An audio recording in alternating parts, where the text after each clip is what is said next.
अब ज्योतिरादित्य सिंधिया को भी लगने लग गया है कि बीजेपी के साथ चलकर बीजेपी में जाकर कहीं ना कहीं उन्होंने एक बड़ी गलती तो जरूर कर दी है। और यहाँ पर क्या वाकई में अब उनको रियलाइज हो रहा है, क्योंकि राहुल गांधी उनके बहुत की ज्योतिरादित्य सिंधिया को मनाने की सबसे बड़ी अगर जिम्मेदारी किसी के ऊपर है या कोई मना सकता है तो प्रियंका गांधी है। अब क्योंकि वो भी संसद में तो हो सकता है मिलन हमें जल्दी देखने को मिले।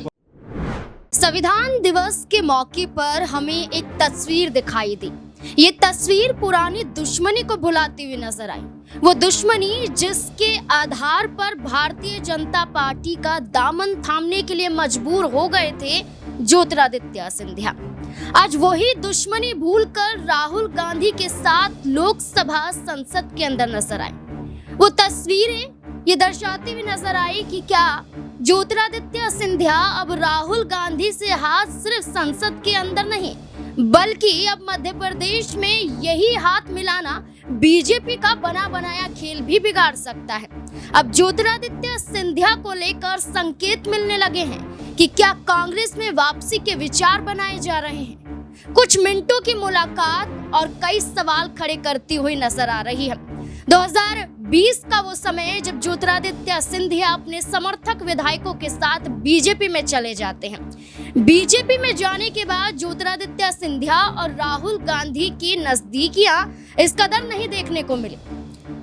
एक पुराने दोस्त के रूप में कहे जाते थे, एक पक्के दोस्त के रूप में देखे जाते थे ज्योतिरादित्य सिंधिया और राहुल गांधी। ना सिर्फ दोस्त, एक भाई के रूप में भी देखे जाते थे।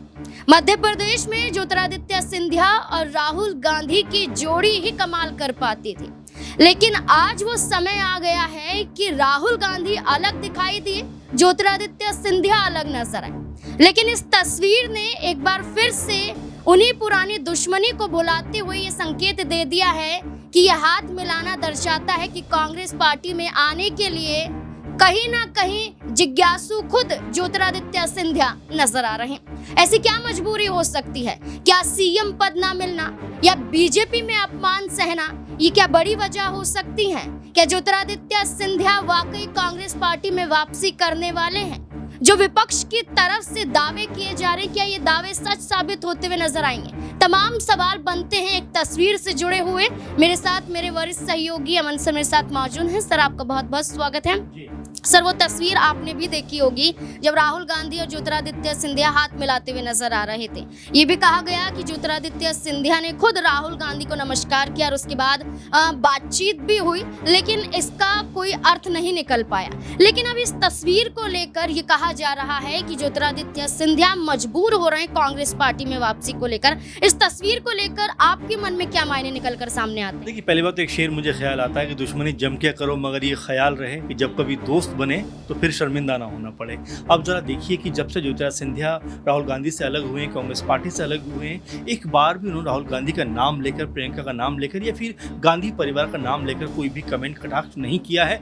वैसे ही कुछ राहुल गांधी के साथ में भी आप देखिए कि तमाम जो है सांकेतिक भाषा में बात तो करते हैं, तमाम तरह के इल्ज़ाम तो लगाते हैं, लेकिन एक बार भी उनका नाम लेकर सीधे तौर पर आरोप नहीं लगाते हैं। तो आप देखिए कि जो दोस्ती की गुंजाइश थी या उम्मीद थी वो कहीं ना कहीं बनी हुई थी। और दूसरा आपने सवाल पूछा कि फोटो जो है बहुत कुछ कहता हुआ नजर आता है। देखिए, ये कहा जाता है कि एक फोटो या एक तस्वीर जो होती है वो 1000 शब्दों के बराबर होती है। और एक लंबे वक्त के बाद राहुल गांधी, ज्योतिरादित्य सिंधिया एक फ्रेम में नजर आए हैं, तो क्या अब वो एक होने की कह सकते हैं मंशा लिए हुए नजर आते हैं? देखिए, कई इसके उदाहरण हम अगर एक के बाद एक समझें तो हमें नजर आएगा कि यहाँ पर जो हम बात कह रहे हैं वो काल्पनिक बात नहीं है, दरअसल उसकी एक जमीन है, धरातल है। और यहाँ पर अगर मैं कहूँ कि कुछ दिनों पहले आपने देखा कि जब माधवराव सिंधिया यानी कि उनके पिताजी के स्टैचू को जिस तरह उठाया गया, जिस तरह से उसको उठाकर दूसरी जगह लेकर जाया जा रहा था, उसको लेकर काफ़ी आपत्ति दर्ज हुई, ना सिर्फ ज्योतिरादित्य सिंधिया की तरफ से बल्कि तमाम बीजेपी के नेताओं ने भी इसके ऊपर खेद व्यक्त किया। ये किसकी चाल थी, किसकी मंशा थी, कौन क्या कहना चाहता था? क्योंकि इस तरह से कह सकते हैं स्टैचू को उठाना अपने आप में कई तरह के सवाल खड़े करता है। क्योंकि सरकार आपकी है, मैनेजमेंट आपका है, प्रशासन आपका है, शासन आपका है। ऐसे में अगर माधवराव सिंधिया जी की जो स्टैचू है उसको इस तरह से अपमानित किया जाएगा तो सवाल बनते हुए उठते हैं। और जाहिर बात है कि ये भी एक बड़ा कारण है। आपने देखा कि बुधनी और विजयपुर पे चुनाव हुआ, वहाँ पर भी ज्योतिरादित्य सिंधिया जो कि इतने बड़े नाम है, इतना बड़ा चेहरा है बीजेपी का और मध्य प्रदेश में अच्छी खासी पकड़ रखते हैं, वो नज़र नहीं आए। वो इक्का दुक्का जगहों के अलावा कहीं भी दिखाई नहीं पड़े, यानी कि जो एक चुनाव की जिम्मेदारी लेनी चाहिए थी वो उनके अंदर भावना नज़र नहीं आई। तो ये तमाम ऐसे पहलू हैं जो ये बताते हैं कि क्या यहाँ पर ज्योतिरादित्य सिंधिया क्या अब उनका मन उकता गया है, या जो अपमान हुआ है उससे कहीं ना कहीं अब वो अपने आप को बहुत अपमानित महसूस कर रहे हैं। और ये तमाम चीज़ें जो हैं क्या एक बार फिर उनको कांग्रेस पार्टी की तरफ से खींच के लेके आ रही हैं, क्योंकि दिग्विजय सिंह का मुझे अभी भी याद है कि उनको उम्मीद थी कि एक बार फिर वो वापस कांग्रेस में आएंगे और तमाम लोगों ने ये बात कही थी, क्योंकि देखिए विचारधारा की सबसे बड़ी लड़ाई होती है। आपने एक उम्र या आपके पिताजी ने एक उम्र जो है कांग्रेस पार्टी के साथ बिताई, अचानक कह सकते हैं आपका मोहभंग कांग्रेस पार्टी जरूर हो गया होगा, लेकिन उस विचारधारा के साथ में आपको मोहभंग नहीं हुआ होगा जिसको लेकर आप लंबे वक्त से जीते चले आए हो। आपने हिंदू मुस्लिम तमाम पूरे देश को एक साथ लेकर चलने की का जो प्रण लिया था, प्रेरणा ली थी, उसको आप एकदम से बाहर नहीं रख सकते, उसको ताक पे नहीं रख सकते। और यही कुछ यहाँ पर ज्योतिरादित्य सिंधिया की फितरत है। आप देखिए कि जब वो भाषणबाजी भी करते हैं तो अमूमन ऐसे विवादित शब्दों से बचते हैं जिनका बीजेपी के नेता खूब कह सकते हैं इस्तेमाल करते हुए नजर आते हैं। तो ऐसे कई कारण हैं नाज़मीन, जिससे नजर आता है कि ज्योतिरादित्य सिंधिया को भी शायद इस बात का एहसास हो गया है कि यहाँ पर जो बेहतर विकल्प है वो कांग्रेस पार्टी उनके लिए हो सकता है। सर, कांग्रेस पार्टी के प्रदेश अध्यक्ष हैं जीतू पटवारी। जब माधवराव सिंधिया की मूर्ति का अपमान हुआ, जिस कदर रस्सी से उन्हें उठाया जा रहा था, बीजेपी द्वारा जो मध्य प्रदेश के मुख्यमंत्री मोहन सिंह यादव वो इंजीनियर को सस्पेंड कर देते हैं, लेकिन जीतू पटवारी का कहना है कि सिर्फ सस्पेंड करना ही काफी नहीं है, हमेशा से कांग्रेस के दिग्गज चेहरों का अपमान होता हुआ नजर आया है। उन्होंने कहा कि हम ज्योतिरादित्य सिंधिया के पिता का अपमान बर्दाश्त नहीं करेंगे, बीजेपी के खिलाफ मोर्चा खोलेंगे।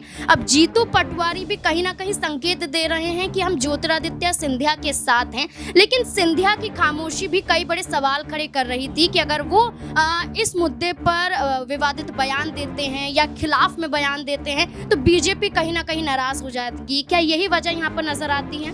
खामोशी भी एक बहुत बड़ी आवाज़ होती है। अगर आप किसी बात को लेकर खामोश हो गए, यानी कि आपने जो अपमान है उसको सह तो लिया है, लेकिन आप उसको भूले नहीं, उसको प्रतिक्रिया देना नहीं चाहते, लेकिन इसका मतलब ये नहीं है कि आपने अपने आप को कहीं ना कहीं इस बात से दूर कर लिया। बल्कि आप देखेंगे कि ज्योतिरादित्य सिंधिया के जो हाव भाव हैं, जो बोलने का अंदाज है, जिस तरह से बीजेपी के लिए बीते दिनों प्रचार प्रसार कर रहे थे, उससे जुदा नजर आता है। और ये संकेत कहने के दे रहा नाज़मीन कि क्या ज्योतिरादित्य सिंधिया को भी लगने लग गया है कि बीजेपी के साथ चलकर बीजेपी में जाकर कहीं ना कहीं उन्होंने एक बड़ी गलती तो जरूर कर दी है। और यहाँ पर क्या वाकई में अब उनको रियलाइज हो रहा है, क्योंकि राहुल गांधी उनके बहुत पुराने दोस्त हैं, क्लास फ्रेंड के तौर पर कह सकते हैं राहुल गांधी के साथ में उनका सफर रहा है। और यहाँ पर जिस तरह से वो अलग हुए, आपको याद होगा कि जब राहुल गांधी संसद के अंदर बैठा करते थे तो ठीक बगल वाली कुर्सी पे जो है ज्योतिरादित्य सिंधिया बैठा करते। तो ये जो दोस्ती है ना सिर्फ कह सकते हैं कि जो क्लासरूम तक थी या बाहर में थी, बल्कि संसद के अंदर भी उनके साथ में नजर आती थी। और हर बार दोनों के जो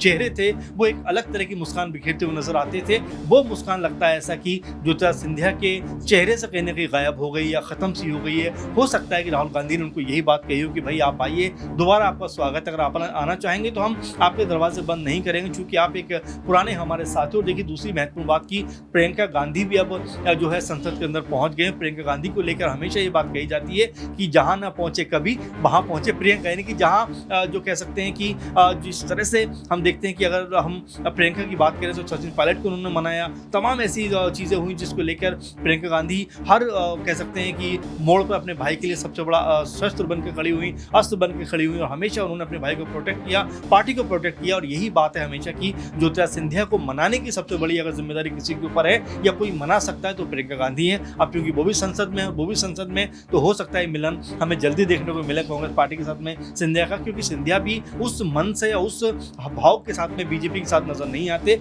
जितना कुछ समय पहले नजर आते थे। अब कहीं ना कहीं वो खामोश हैं, और खामोशी अपने आप में एक समंदर तूफान को समेटे होती है। क्या वो तूफान अब बीजेपी को भारी पड़ सकता है? ये आने वाले दिनों में देखने वाली बात होने वाली है। एक आखिरी छोटा सा सवाल रहेगा कि ये कहा गया कि 2018 में सीएम चेहरे को लेकर कांग्रेस पार्टी की तरफ से तय होना था। ज्योतिरादित्य सिंधिया अपने आप को सीएम रेस में आगे दिखाई दे रहे थे, लेकिन कमलनाथ ने ज्योतिरादित्य सिंधिया का खेल बिगाड़ दिया और यही वजह थी कि वो बीजेपी में चले गए। लेकिन बीजेपी में भी ज्योतिरादित्य सिंधिया का ये सपना पूरा नहीं हो पाया। कितनी बार मौके आए लेकिन ज्योतिरादित्य सिंधिया सीएम कुर्सी तक नहीं पहुंच पाए। अगर कांग्रेस पार्टी में वापसी करेंगे तो क्या कमलनाथ को लेकर कांग्रेस पार्टी कोई फैसला लेगी? इस आधार पर वापसी करते हुए नजर आएंगे? जी, जाहिर बात है और आपने बिल्कुल सही याद दिलाया। 18 की बात करें तो लगभग नाम ज्योतिरादित्य सिंधिया का तय था, लेकिन जिस तरह से कमलनाथ का नाम आगे बढ़ाया गया उसको लेकर उनको तकलीफ हुई। इसके अलावा अध्यक्ष पद भी कमलनाथ के पास था, उसको लेकर तकलीफ हुई। यानी कि कई तरह से 1-1.5 साल के कह सकते हैं कि तमाम चीज़ों को से गुजरने के बाद सिंधिया ने फैसला किया कि भाई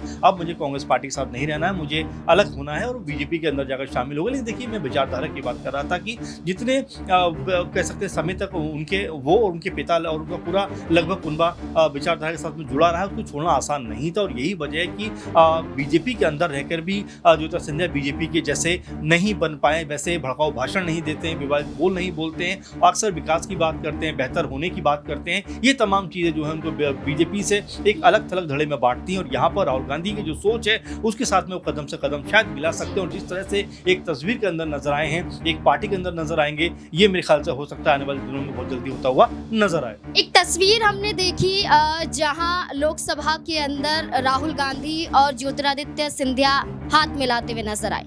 हमने एक वो भी तस्वीरें देखी जहां बिहार विधानसभा में नीतीश कुमार तेजस्वी यादव से इशारों में हाल पूछते हुए दिखाई दिए। इस आधार पर देखा जा रहा है कि हर राज्यों में इंडिया अलायंस मजबूत होता हुआ दिखाई दे रहा है। जो नाराज थे अब वो कहीं ना कहीं मानते हुए नजर आ रहे हैं। अब देखना होगा कि अब मध्य प्रदेश की जो तस्वीरें हैं क्या कांग्रेस पार्टी के आधार पर ज्योतिरादित्य सिंधिया की कांग्रेस पार्टी में वापसी के आधार पर बदलती हुई नजर आएंगी। एक तस्वीर जो सामने आई है, इस तस्वीर को लेकर आपके क्या मायने यहाँ पर निकलकर सामने आते हैं? क्या समझते हैं कि क्या कांग्रेस पार्टी में वापसी करने वाले ज्योतिरादित्य सिंधिया? क्या है आपकी राय इस पूरे मुद्दे को लेकर? अपनी राय कमेंट सेक्शन में जरूर दें। देखते रहे SPN9 न्यूज। धन्यवाद।